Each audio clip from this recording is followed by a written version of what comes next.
व्यवस्था है, देश में कैसे लोग रह रहे हैं, वो संविधान में पूरी तरह से परिलक्षित होता है और उन विसंगतियों को दूर किया जाता है जो समाज में एक दूसरे के बीच वैमनस्यता पैदा करते हैं।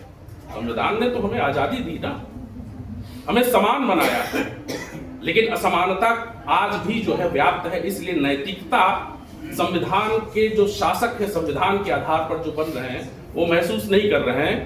मैं एक कहानी और सुनाता हूं। कहानी का ये है कि एक व्यक्ति, क्योंकि मैं उस शब्द का इस्तेमाल करूंगा तो लोग कहेंगे कि आप व्यवस्था की बात कर रहे हो, लेकिन आप लोग अपने से समझ सकते हैं कि कौन से लोग हैं जो इस तरह की चीजों को चलाते हैं। एक व्यक्ति है, उसके घर में गाय पली थी। गाय बीमार हुई और गाय उसके घर के द्वार के सामने मर गई। नैतिकता तो ये कहती है कि उस व्यक्ति को उस गाय को उठा करके कहीं पर ले जाना चाहिए, उसका जो भी संस्कार कर सकते हो करना चाहिए, लेकिन उस व्यक्ति ने उस गाय को उठाया नहीं। वो ढूंढते ढूंढते पहुंच जाता है छैलू चमार के पास। चमार शब्द बड़ा जो है खतरनाक है। दुनिया में कोई गाली ना आ रही हो तो बस कहते हो चमारे होगा। उसका सारा ज्ञान, उसकी सारी तपस्या समाप्त हो जाएगी एक पल में फुर। तो छैलू चमार को ढूंढते हुए पहुंच गए। कहीं छैलुआ चल उठा रहे थे क्या? नैतिकता तो मर गई ना उस व्यक्ति की जिसने गाय को पाला था। उसने उस व्यक्ति को बुलाया जिसने उसको गुलाम बना करके रखा था। इस देश में व्यवस्था काम करती है ना, नैतिकता काम नहीं करती है। हम लोग आज एक विमर्श पर हैं कि इस देश में जो सरकारें चल रही हैं, 75 साल हो गया इस देश में सरकार को, इस सरकार संविधान के आधार पर क्यों नहीं चल रही है? चलना चाहिए ना। तो कहानी का अंतिम सार मैं आपको बताता हूं। छैलू चमार ने कहा कि अब मैं मरी गाय को उठाना छोड़ चुका हूं, चमड़ा छीलना छोड़ चुका हूं, नहीं उठाऊंगा तुम्हारी गाय। तो कई दिन वो गाय उस व्यक्ति के द्वार पर पड़ी रही। तो अंतिम सीन ये होता है कि सीन टीवी पे दिखाया जाता है कि उस व्यक्ति के घर के द्वार के सामने जो गाय पड़ी हुई थी, वो गाय अब वहां पर नहीं है। और जैसे ही कैमरा घर के अंदर जाता है, वो व्यक्ति फांसी लगा करके, आप इस दृष्टांत को समझिए, इस भाव को समझिए। उसने अपनी श्रेष्ठता को इतना बना लिया है, वो कहता है कि मैं मर जाऊंगा लेकिन इस काम को नहीं करूंगा। पशु प्रेमी हैं आप, गाय प्रेमी हैं आप, गौ माता को आप पूजते हैं, लेकिन आपकी नैतिकता शून्य हो जाती है, अधर्म में चली जाती है जब वो आपके द्वार पर मर जाती है। एक तीसरा दृष्टांत बताता हूं। जो व्यक्ति इस देश में अपने आप को सर्वश्रेष्ठ कहते हैं, जो कहते हैं कि हमने इस देश में वो काम किया है जो कोई नहीं कर सकता है। मैं उन लोगों की बात कर रहे हूं जो ये कहते हैं कि हमने ब्रह्मांड बनाया।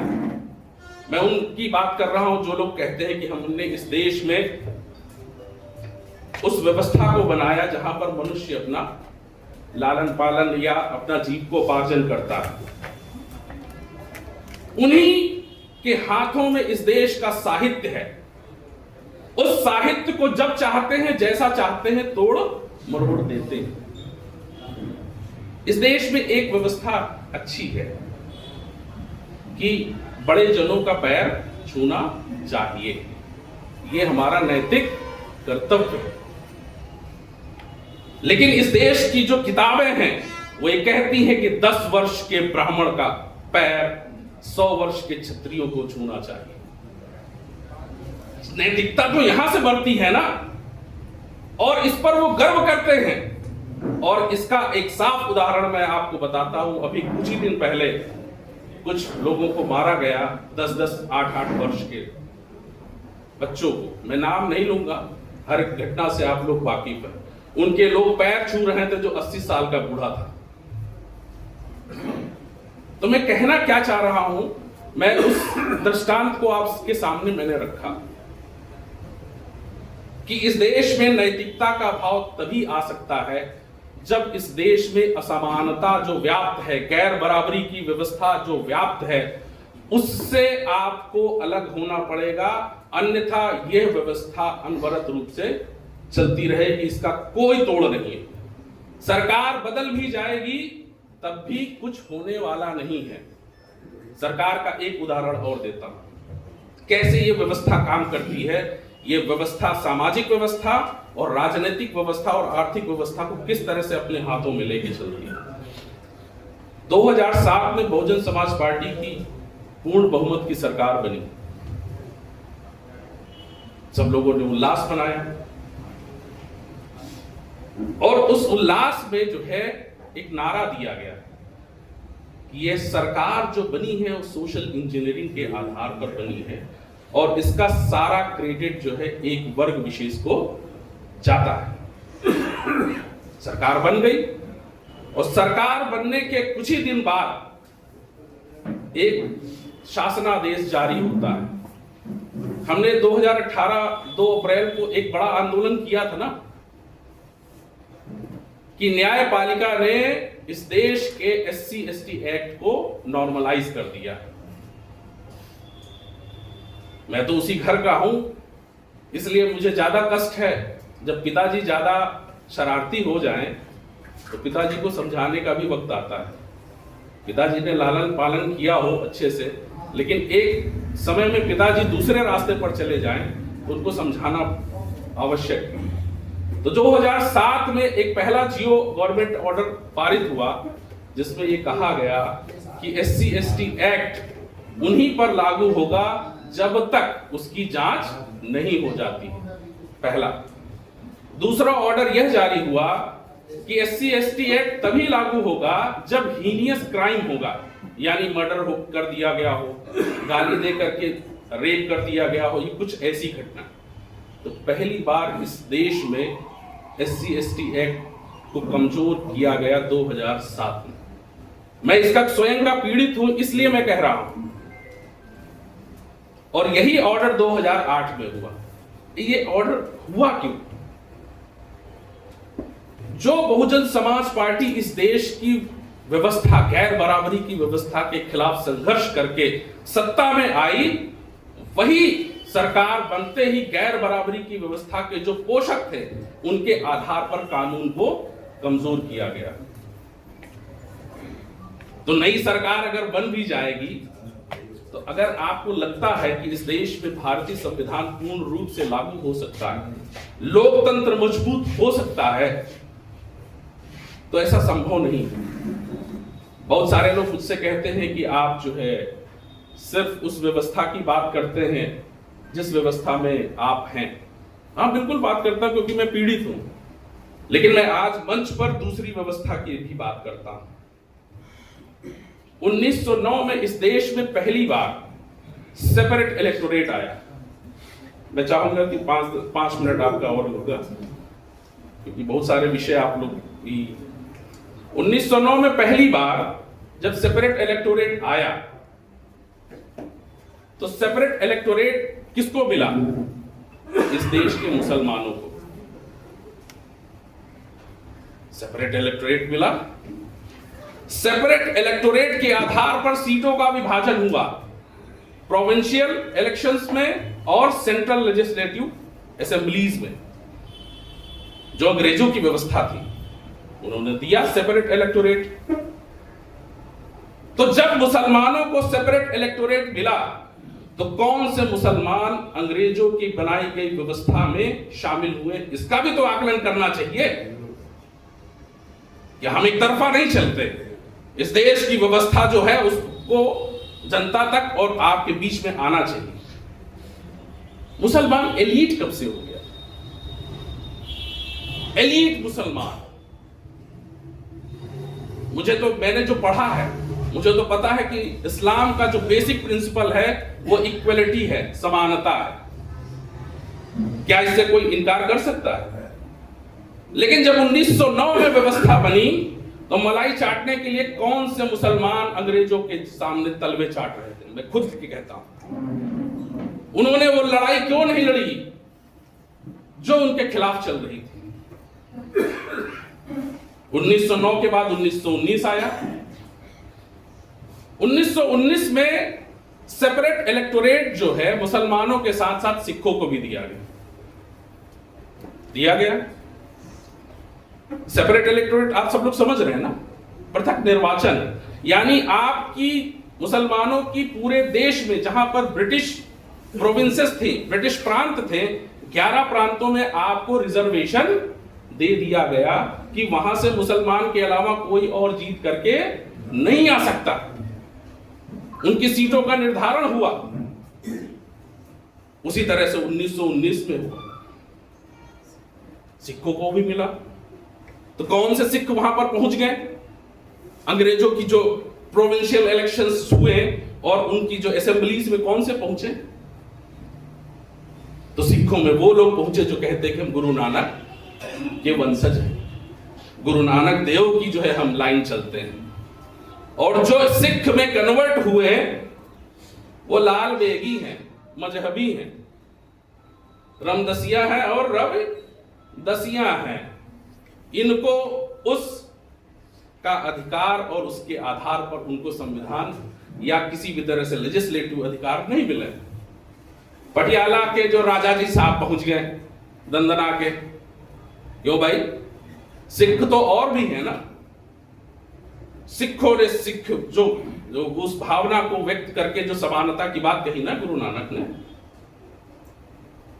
तो वहां पर तो नहीं पहुंचे। तो मुसलमानों में भी लोग नहीं पहुंचे। तो कौन से लोग पहुंचे? आप लोग जाकर के आज किताबों में देखिएगा। इस देश में इस्लाम को बांटने की जो है साजिश चली। 1857 के बाद से साजिश शुरू हो गई। पहला स्कूल बना देवबंद। मैं बुराई नहीं कर रहा हूं, मैं इस देश की हकीकत बता रहा हूं। और इसमें एक सबसे बड़ा नाम आता है सर सैयद अहमद खान का, जिन्होंने कहा कि मुसलमानों को अंग्रेजों के साथ चलना चाहिए।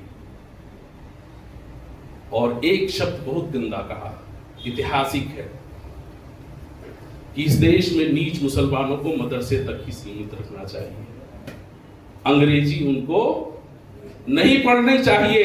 अगर ये एग्जाम दे करके आईसीएस का एग्जाम दे करके हमारे बीच में आएंगे तो हम इनको सहन नहीं कर पाएंगे। तो ये कौन, ये मुसलमान का जो बेसिक प्रिंसिपल है, नैतिकता कहां चली गई आपकी?